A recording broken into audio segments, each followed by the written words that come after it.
తెలంగాణలో పరిశ్రమల ఏర్పాటు కోసం భూ సమీకరణ రణరంగంగా మారుతోంది. వరుస ఘటనలతో అధికార ప్రతిపక్ష పార్టీల మధ్య విమర్శలు ప్రతి విమర్శలు జోరందుకున్నాయి.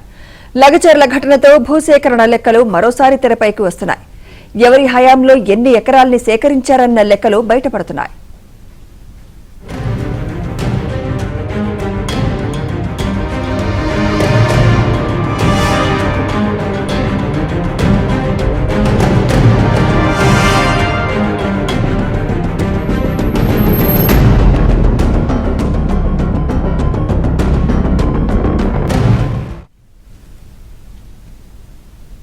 లగచర్ల భూసేకరణపై ప్రతిపక్షాలతో పాటు జనం నుంచి తీవ్ర వ్యతిరేకత వ్యక్తం కావడంతో రేవంత్ సర్కార్ అప్రమత్తమైంది.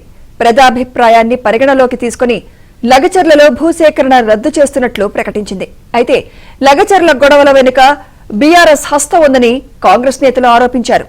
జనాన్ని రెచ్చగొట్టి జైలు పాలు చేశారని మండిపడ్డారు. పరిశ్రమల స్థాపన కోసం భూసేకరణ చేయొద్దా అని హస్తం నాయకులు ప్రశ్నిస్తున్నారు.